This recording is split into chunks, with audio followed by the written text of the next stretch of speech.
My name is Callum Drayton. I built a $25 million company from scratch, while my wife and my father were planning to bury me beneath it. It started with a phone, just a simple repair.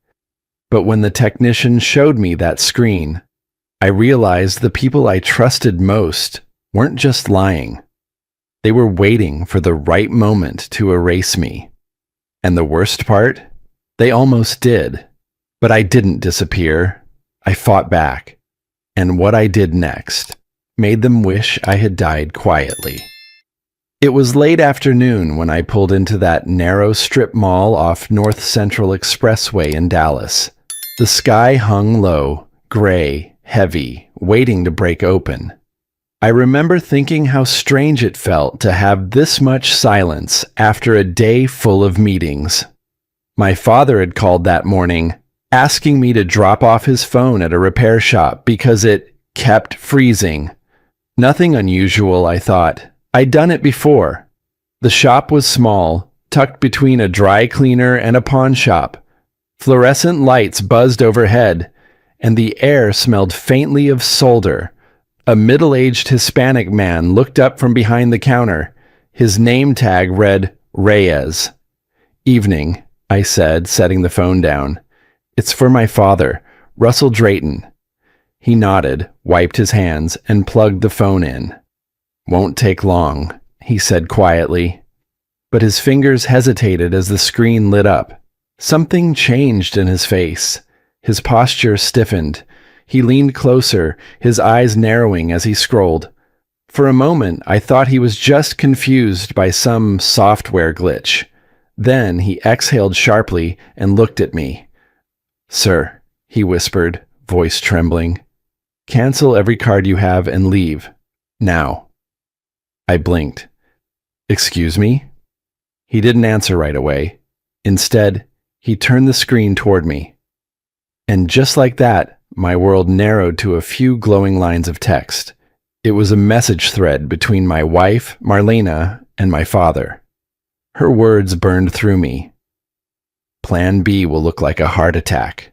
After the transfer clears, you'll be free." The phrase appeared again in another text, and another, each one time-stamped the night before. I felt my throat dry up. Plan B will look like a heart attack. The first thought that came to mind was absurd. Maybe they were joking. Maybe it was code for something business-related. My father was old school, harsh but not cruel. Marlena, she could be cold, but murder? No. I looked closer. The next message was worse. "He'll never see it coming. He trusts you both completely." The phone buzzed in Reyes's hand, and both of us jumped. He immediately unplugged it, pulled the battery. His hands shook slightly. "Sir," he said again, more urgent now, "this isn't a misunderstanding. Your bank accounts, your GPS, they can trace every move you make." I tried to laugh, but my voice cracked. "You can't be serious." "Check your account," he insisted. So I did. I opened my banking app. The screen blinked twice and displayed one word: frozen. That's when my stomach turned cold. All my cards, my business funds, everything locked in seconds. The silence between us thickened. Outside, the first drops of rain hit the window. Reyes rubbed his temple. "I shouldn't have opened it," he muttered. "But I can't let someone walk out blind to this." I nodded slowly, my pulse pounding in my ears. "You didn't do anything wrong?" But my voice didn't sound like mine. It was hollow. I walked out, clutching that phone like a piece of evidence. The air outside was dense with humidity. Lightning cracked over the skyline, and the smell of wet asphalt filled my lungs. I stood there, rain beginning to soak through my shirt, watching the reflection of my own face ripple in the puddles. Everything I thought I knew, my father, my wife, my family, felt like a story someone else had written. I tried to breathe. but it felt like my ribs refused to move. How long had they planned this? How many family dinners had been nothing more than rehearsals? I thought of Marlena's smile that morning. Tight, polite, almost rehearsed. And my father's call from his office. "You're handling too much, son. Maybe take a few days off." They were lining up the pieces even then. I wanted to drive home, confront them both, demand an explanation. But another thought struck me. If what Reyes said was true, they'd already know where I was headed. The rain came harder, pooling around my shoes.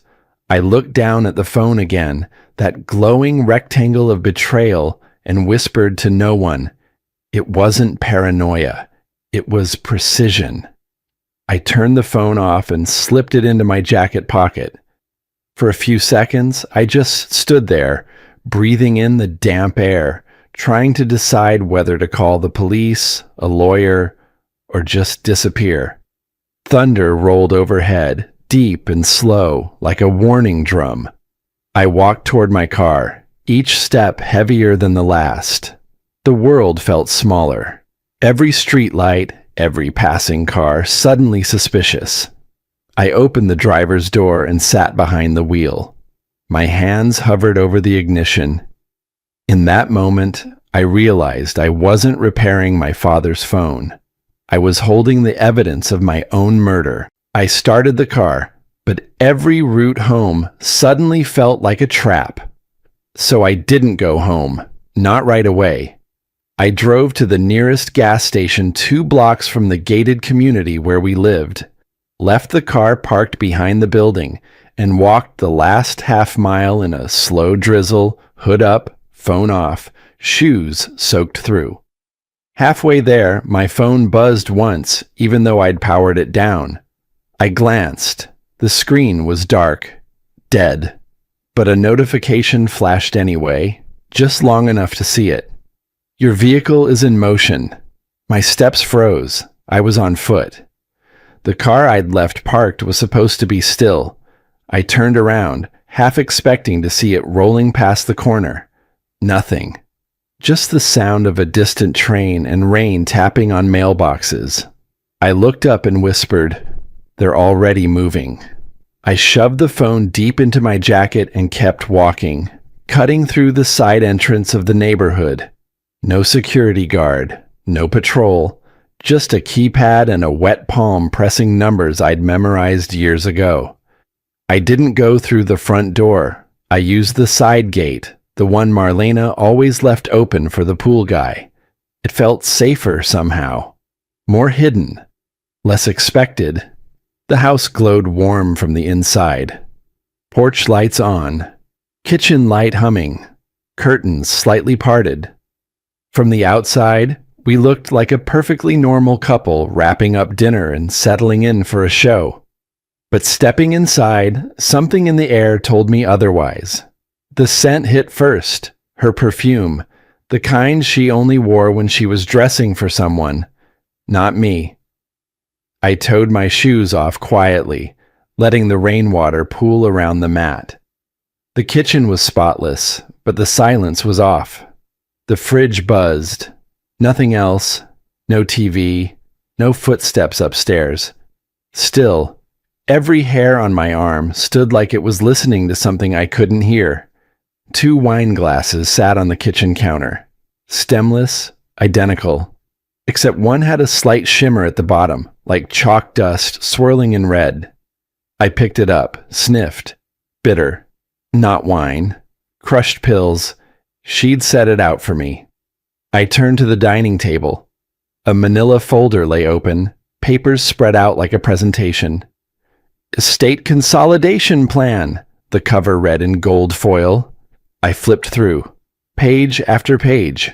My name, Russell Drayton Jr., was missing, scratched out, replaced, or never there to begin with. Where it should have said co-founder, it now read executive advisor, retired.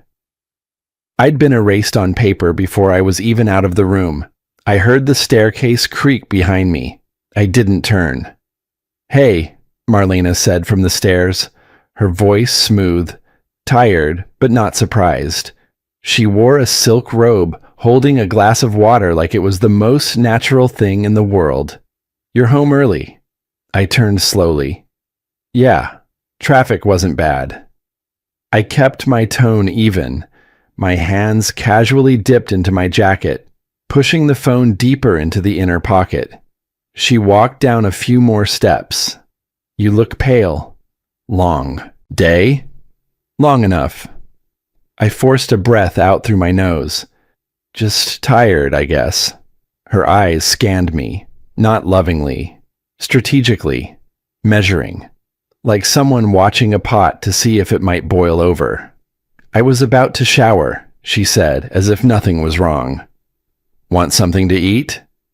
"I grabbed something earlier." She nodded. "Okay, I'll be up in a bit." I nodded back, then turned and walked calmly to my office. Closed the door, locked it quietly, stared at the wood for a beat, then moved fast. I slid the USB from the drawer and connected it to my work computer. My hands moved on instinct. Click, select, drag. Financial records, internal emails, contracts, call logs. Everything they might twist, delete, hide, I copied all of it. A framed photo sat on my desk. Me, Marlena, my dad, smiling at the ribbon cutting for our company's new headquarters last year. His hand rested on my shoulder. I remember now. It felt heavy, not proud. Halfway through the transfer, my screen blinked. Then again. The webcam light flickered on. I froze. The cursor moved on its own. Someone was in the system. I reached for the cable and yanked it from the wall. The screen froze on the last image. Me, sitting at my desk. On the corner of the screen, a message appeared in bold white letters. "Stay still." I stared at the words, then at the unplugged cable, then back at the screen. They weren't watching me. They were in everything. I stood up, grabbed the USB, shoved it into my sock, then the phone. Jacket zipped. I whispered the only thing I could think of, something I once told a younger employee who froze during a board meeting. "Cancel fear." That's when I heard them. Footsteps, slow, steady, right outside the door. The doorknob turned, slow and deliberate, as if whoever it was already knew I wouldn't scream. I stepped back, holding my breath. The lock gave way with a soft click, and the door creaked open an inch. At first, I thought it was Marlena, that she'd grown tired of pretending and decided to end the charade right here, right now. But the shadow that filled the frame was too tall, too solid. When the figure stepped inside, the faint light from my monitor caught a man's face I'd never seen before. He wore dark clothes, damp from the rain, and carried a flashlight and a small black case. The beam swept across the room, pausing briefly on the floor before stopping on me. "Mr. Drayton?" His voice was low, cautious. "I'm Jared, home security tech. Your system sent an alert. Your wife said I should stop by." I swallowed hard. "At midnight?"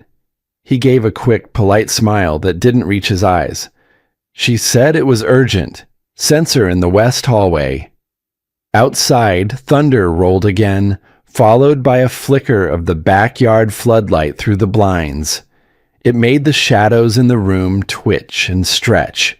Before I could answer, Marlena's voice drifted down the stairs. "Is everything okay down there?" Jared glanced up, his tone suddenly more relaxed, like he'd just been caught doing something ordinary. "All fine, ma'am. Just checking the connection." My chest tightened. She knew he was here.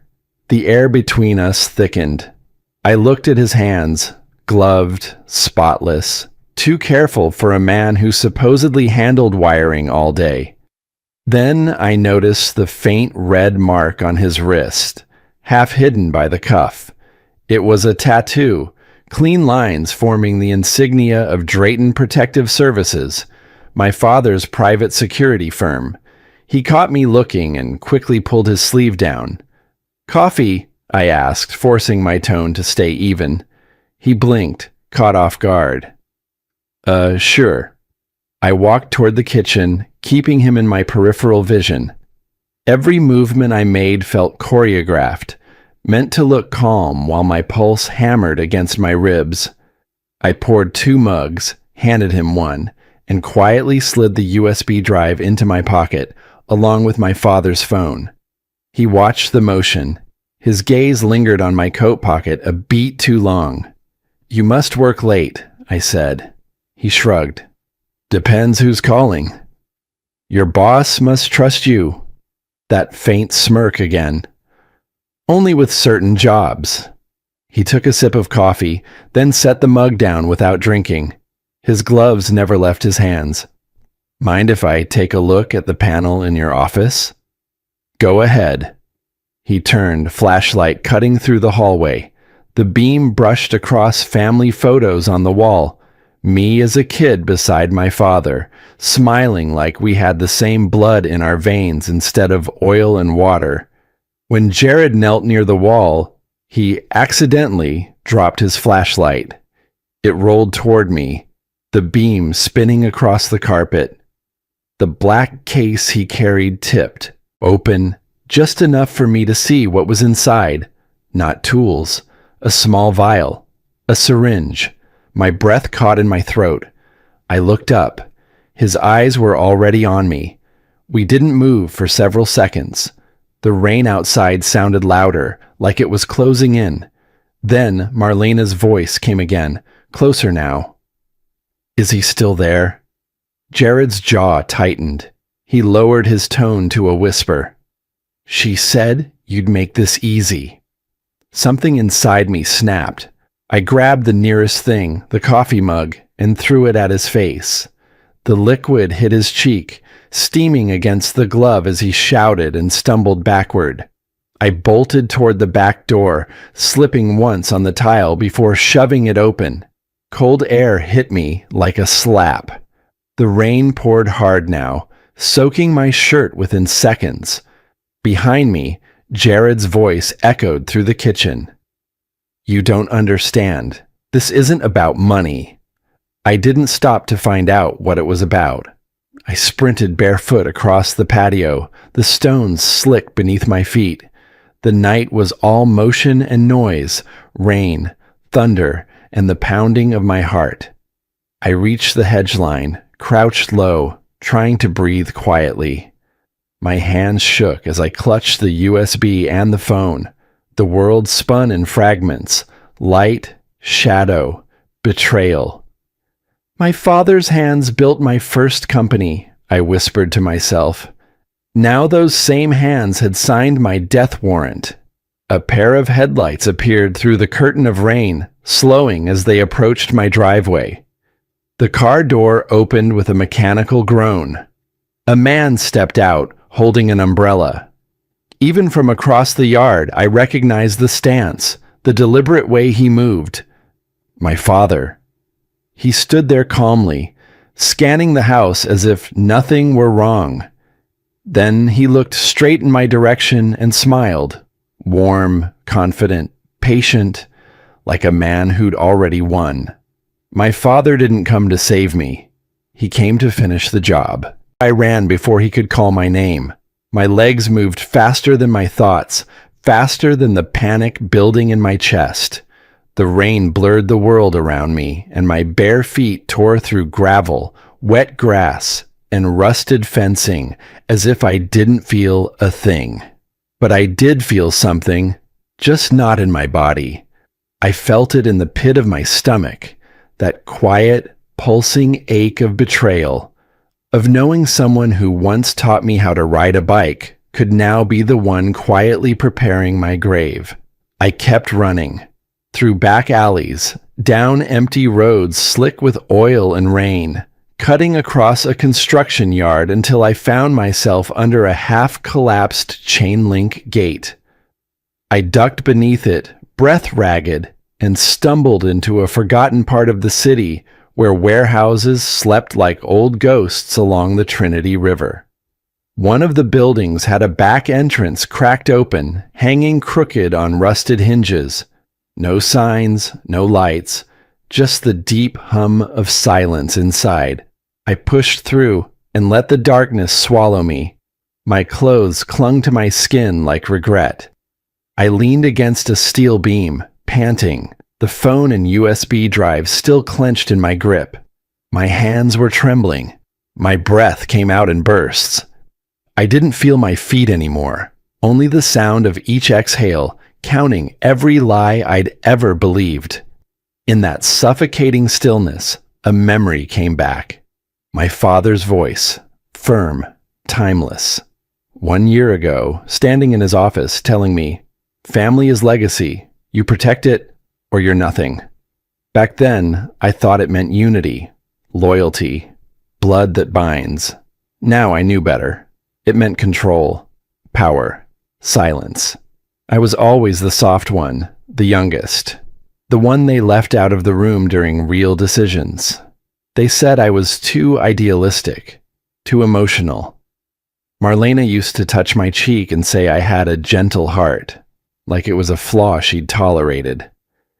I found an old outlet tied to a generator socket in the corner of the warehouse. The light above it flickered, buzzing. I plugged in the phone, crouched beside it like it was a lifeline, and waited for the screen to light up. When it did, I opened the messages again. My fingers scrolled slower this time, deliberate. There were voice memos. I hadn't seen them before. My stomach turned. The first one was my father's voice, steady, chillingly calm. "We let it look like a stress collapse. No marks, no alarms. Everyone knows he's been working insane hours. He skips meals. He drinks coffee like water. It'll be believable." Then Marlena's voice, trembling, controlled. I can't be there when it happens. I don't want to see him." "You won't. You'll handle the asset transfers. I'll take care of the rest." My thumb hovered over the screen. The rain outside pounded the metal roof above me like war drums. I closed my eyes and listened to that silence inside me, the kind that screams louder than anything. They didn't just plan to take my company. They planned to erase my existence, wipe me out clean, like I was never meant to be part of their world in the first place. The phone slipped from my hand and clattered to the floor. I didn't move to catch it. Instead, I leaned back and let the tears fall. No sobbing, no sound, just a quiet stream down my cheeks, blending with the rainwater on my skin. Years of obedience, years of playing the loyal son, the devoted husband, the man who built a tech empire from a laptop and a second-hand desk while they smiled behind champagne flutes. I stood up, slowly, walked to the nearest wall, and slammed my fist into it, again and again, until my knuckles cracked and bled. The pain grounded me. A rusted shelf nearby held an old mirror with a broken frame. I caught my reflection. Wild eyes, wet hair, bruised soul. I saw the wedding ring on my hand. Marlena once told me, while sliding it on, "Silver means loyalty." That's why I chose it. We'll never lie to each other. I pulled it off. The cold band resisted, then slid free. I stared at it for a second. Then I walked outside, into the rain, and threw it with all the force I had left. The faint ting as it hit the pavement echoed like a shot in my chest. That was the moment I stopped being their son, or her husband. I walked back inside, soaked, opened my laptop, and inserted the USB. It booted up with a familiar whir. Inside, neatly archived, were all the documents I'd backed up. Contracts, statements, security protocols. But one folder caught my eye. Encrypted records, hidden accounts, transfers that dated back months. My father had already been moving funds out of the company, into offshore trusts under Marlena's name. They weren't just preparing for my death. They had already started living off it. I stared at the screen. For a moment, I felt hollow. Then the anger came, cold and clean. If they wanted my silence, I whispered, they're about to hear it louder than ever. But I couldn't go to the police. Not yet. Not without knowing the full scope. Not without leverage. I needed names, timelines, patterns, proof beyond screenshots. I pulled out a scrap of cardboard and started scribbling with a half-dead pen. Names of people who used to believe in me. Old engineers I'd mentored. The lawyer who once warned me about my prenup. My brother, David, estranged for years, but never stupid. The warehouse shuddered as thunder cracked overhead. And that's when my phone buzzed. One message from an unknown number. They know where you are. I didn't wait to read the rest. I just ran. The screen's glow barely faded before I shoved the phone into my jacket and bolted through the side exit of the warehouse. Every nerve in my body fired like alarm bells. I didn't know who sent that message, but I believed it. The street outside was empty, but the kind of empty that feels watched. Rain still drizzled from the dark sky, thin sheets falling at an angle. My shoes were long gone. My soles slapped wet concrete, burning from debris I no longer noticed. Each slap echoed louder than the last. Every step sounded like footsteps behind me. I turned the corner, weaving through the skeletal frame of what once was a bus terminal. Trash rustled, metal creaked, shadows flickered. I thought I saw a figure to my left, then nothing. Just darkness, silence, and the thudding of my own chest. A soft hum behind me. I looked back as a black SUV rounded the bend, no headlights, creeping slowly. No plate visible. I ducked low and sprinted through a narrow alley. It opened into a cracked asphalt lot, surrounded by a crumbling multi-level parking garage. I darted inside, the structure swallowing me with its concrete ribs.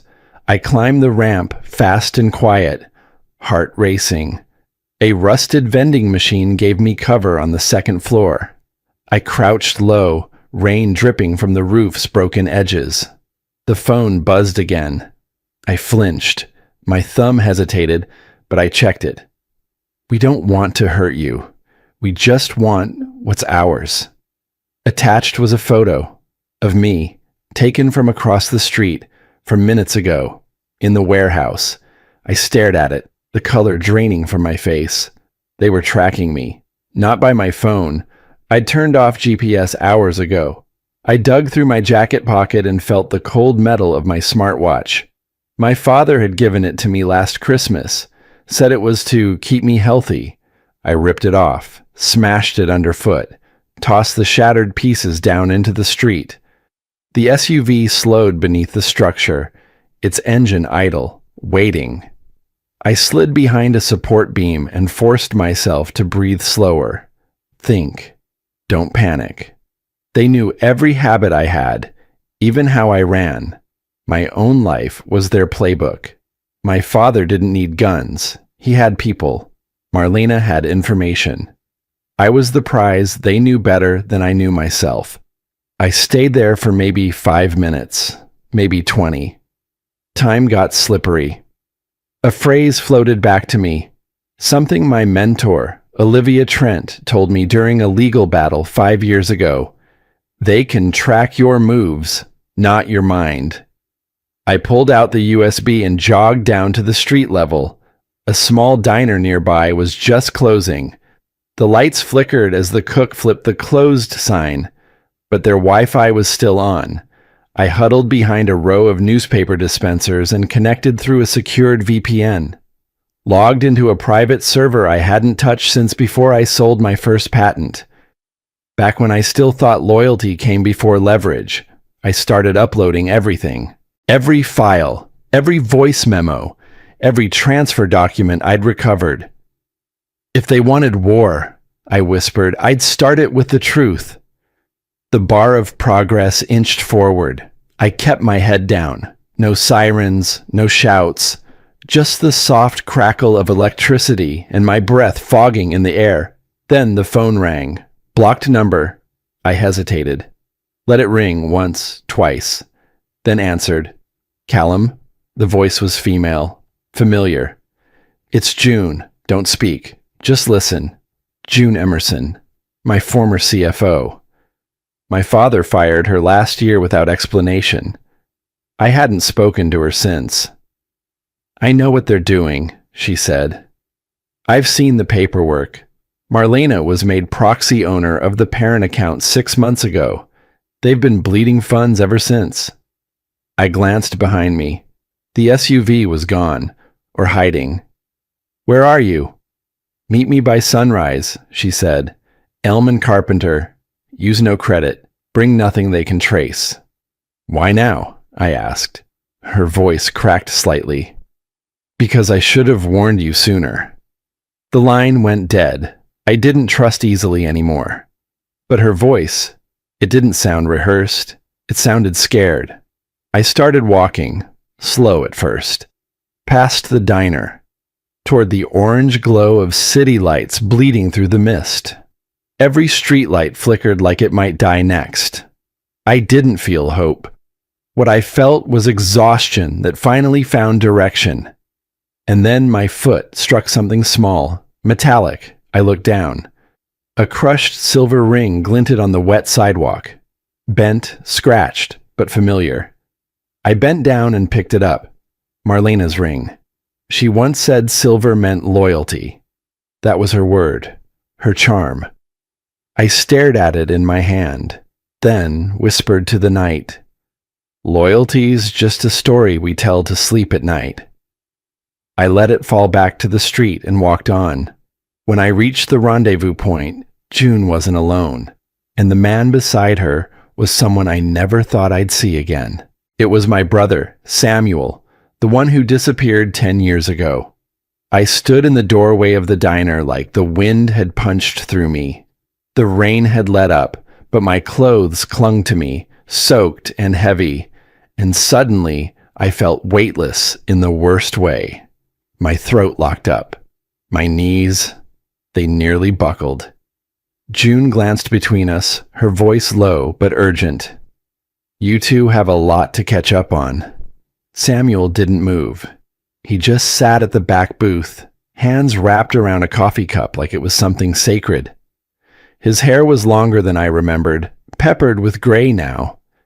And there were lines in his face that didn't belong to the brother I buried in my mind a decade ago. You're supposed to be dead, I said, the words scraping out of my chest. He raised his eyes slowly. Calm. Steady. That's what Father wanted you to believe. I didn't know if I should scream or throw something, or just sit down before I collapsed. I chose the last one. My hands were still trembling, but it wasn't the rain or the chase. It was this moment. The silence between us held a decade of betrayal, confusion, and unanswered grief. He took a breath and leaned forward. I didn't leave because of you. I left because I found out what Dad was doing. Offshore accounts, shell companies, defense contracts hidden behind medical tech fronts. He wasn't building a legacy. He was laundering one. You faked your death? I whispered. He helped me disappear. Samuel nodded toward June. Once I had enough proof to make him sweat, I knew he'd do whatever it took to keep me quiet. I shook my head. You couldn't just call me? You let me grieve. For 10 years, Sam. He looked down at the table. He would have used you against me. You were still under his thumb. June added quietly. Your father's patterns don't change, Callum. First, he isolates you. Then he convinces you that only he knows what's best. Then he starts replacing parts of your life until you don't know who you are anymore. My voice cracked. And Marlena? Samuel looked me dead in the eye. She was always part of the plan. She wasn't your wife, Cal. She was the transition.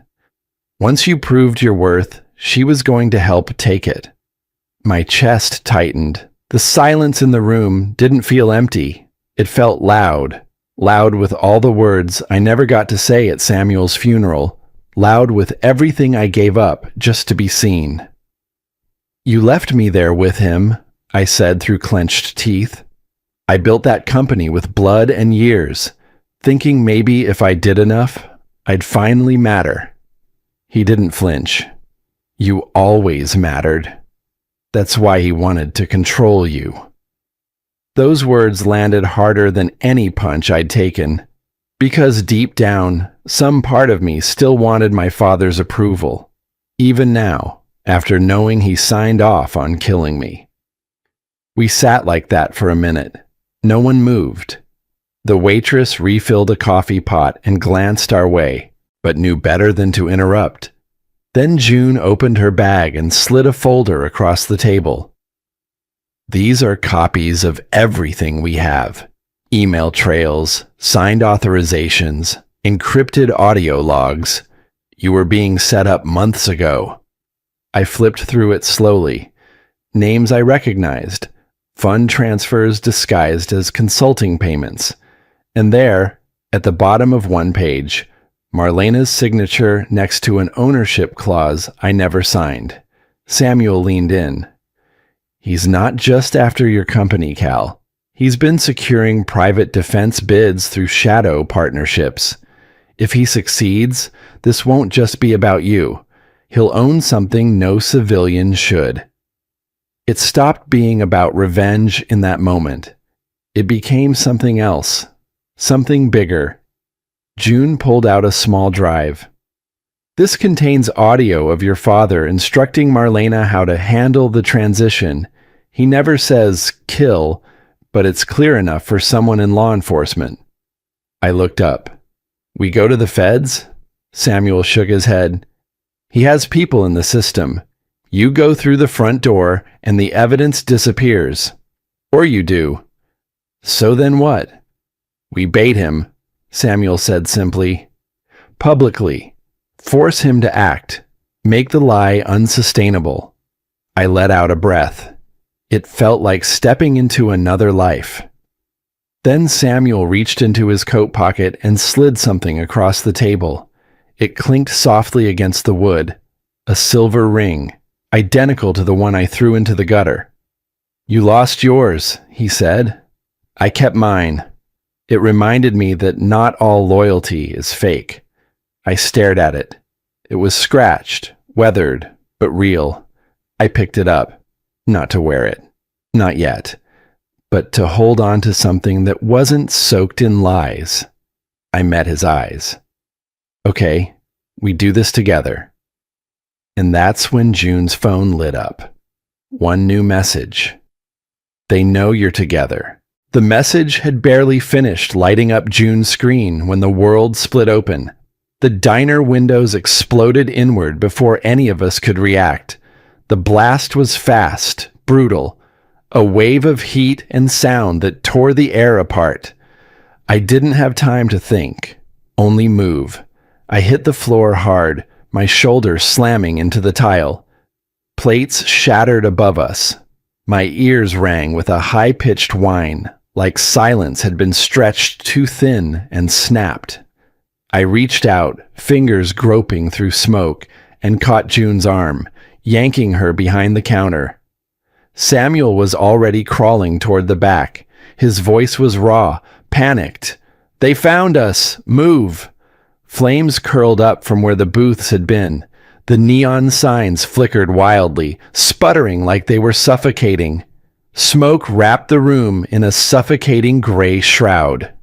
A second later, the screech of tires outside. Then the unmistakable thud of doors slamming open.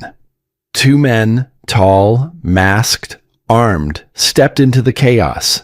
June clutched my sleeve. Your father doesn't want you alive, Callum. He wants this erased. I didn't argue. There was no time. Samuel knocked over a row of chairs, and I pulled June along the floor. each movement a gamble. The attackers moved slowly through the smoke, their guns raised, shouting to each other over the fire. We ducked through the kitchen, slipping behind overturned shelves.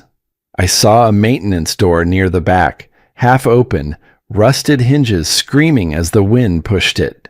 I shoved June through it first, then Samuel.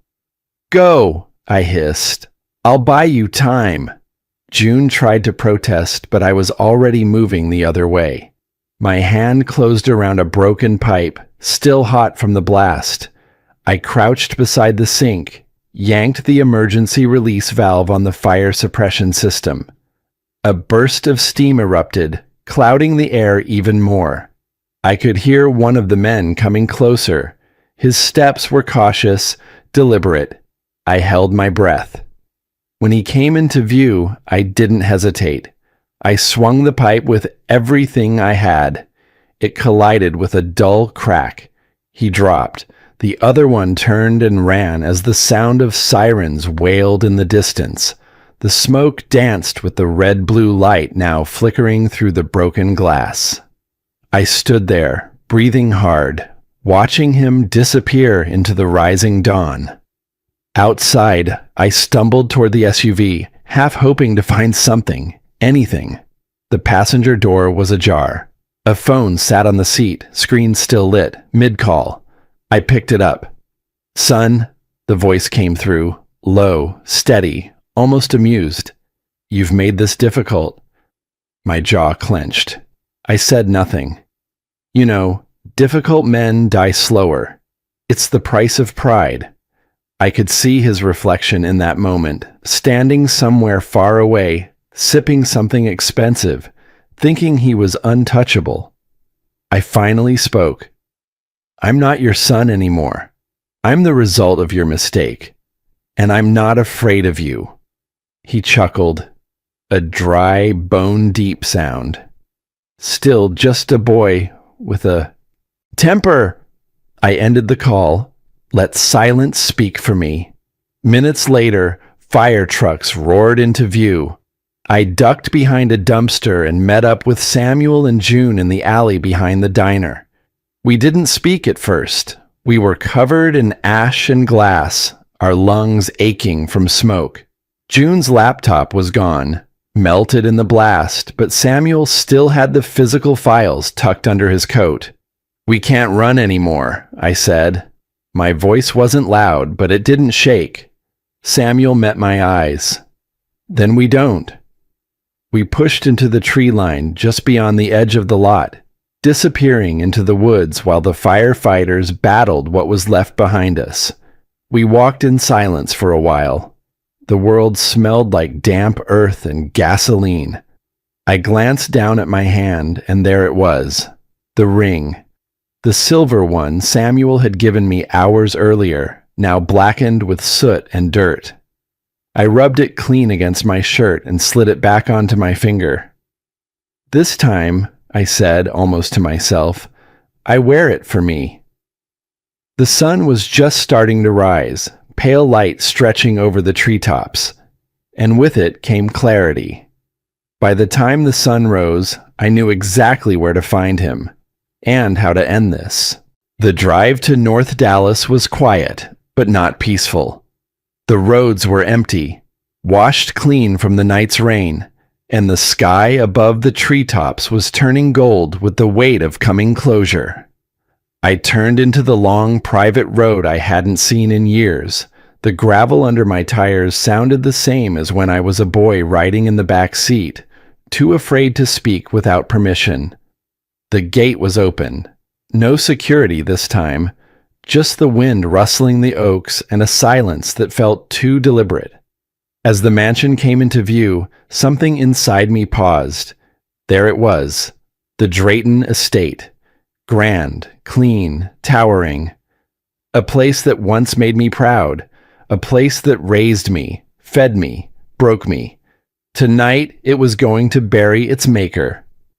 I parked near the fountain where I once learned how to tie a tie, my father's hand tight at the back of my neck. Not out of love, but correction. That memory had haunted me longer than I cared to admit. I stepped out slowly. The air was cool, smelled like cedar and old stone. The steps creaked faintly as I climbed them. Inside, everything was exactly the same. Pictures still lined the hall. Me at 10, with a trophy I didn't earn. My father behind me, smiling with the precision of a man posing for legacy. Each frame was a lie. I moved down the corridor, past the room where I'd once been locked in for talking back. Past the dining room where silence was served with dinner. Past the study doors, still closed. I opened them. He was there, sitting in his usual chair, neat, composed, a glass of whiskey in hand like it was a ritual, not a habit. The fire crackled beside him. He didn't stand. He didn't blink. "I wondered how long it'd take you to come home," he said, voice calm like we were catching up over holidays. I didn't answer, just walked to the desk, placed the USB on the surface between us. "Everything you built, it's over."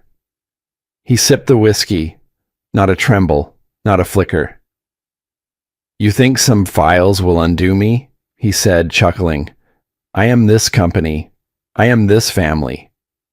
"You were," I said, "until you tried to destroy your sons." His smirk faded. "You were never meant to lead, neither of you. You were the ones I spared." "Spared?" I stepped closer. "You left Samuel for dead. You turned Marlena into your puppet. You nearly killed me. And for what?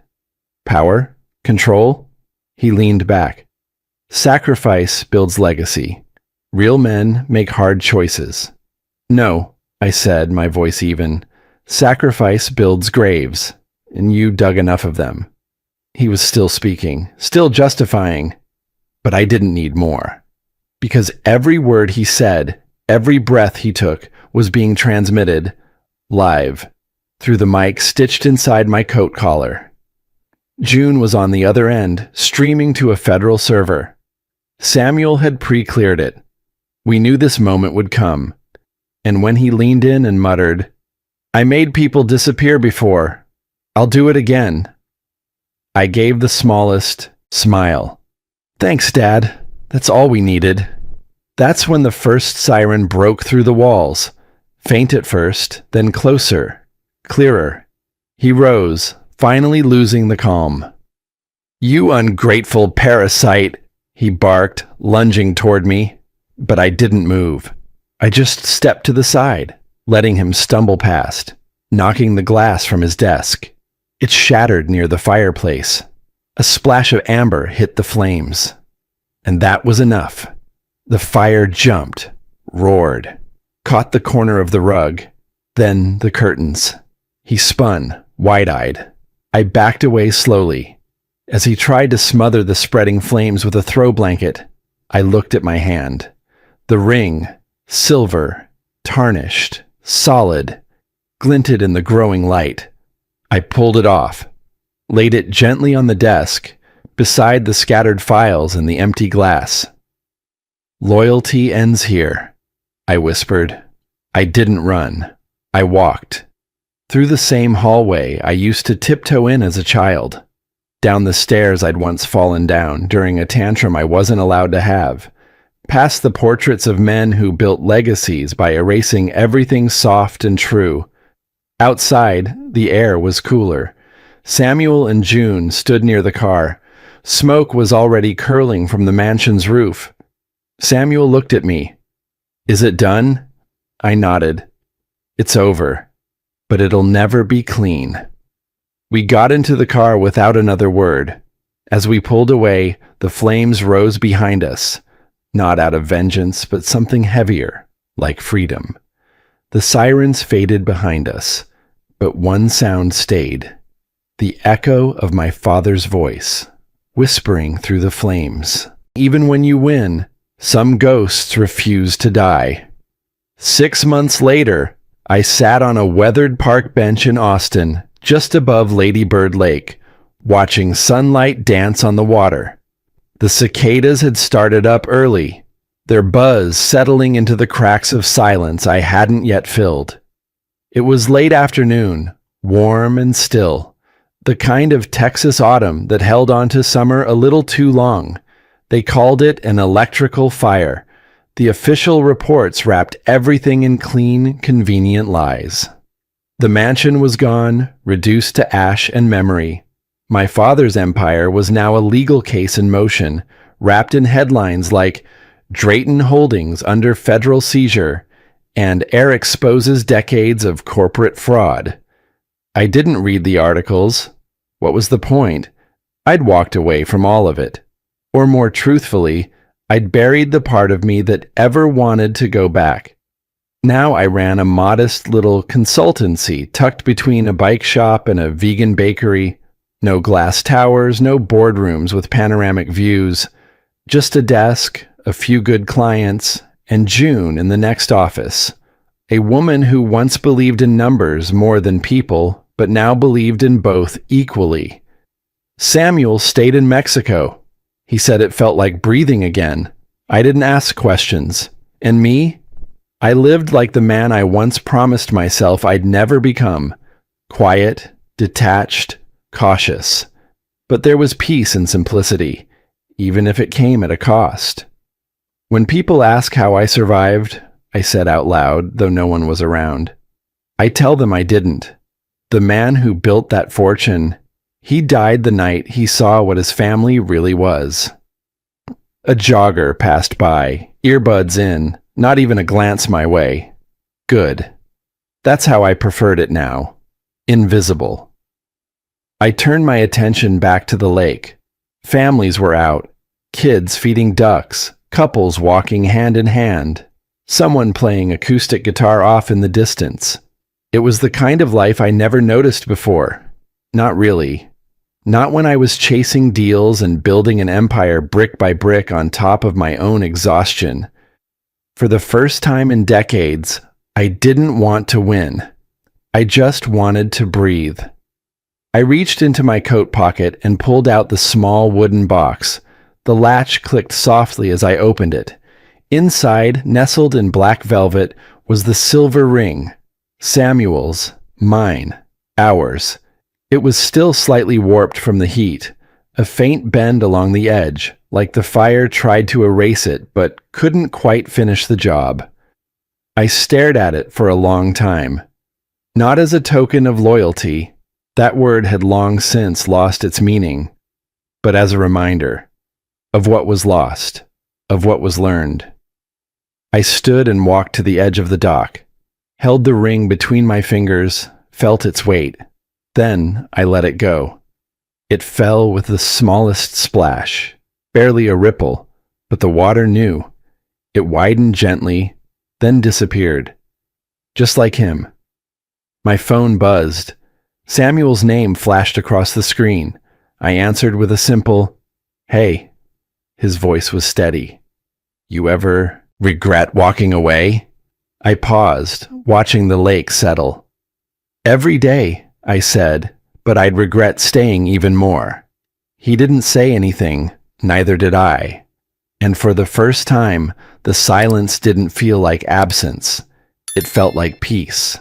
Back at the office, the late light cast long shadows across the floor. I walked inside, flipped on the old desk lamp, and sat. There was a photo now on my desk, the only one I'd ever framed. My mother, younger, smiling. I remembered her voice more than her words, but one thing always stuck. "Legacy isn't what you leave behind," she used to say. "It's who you become before you're gone." I think I finally understood.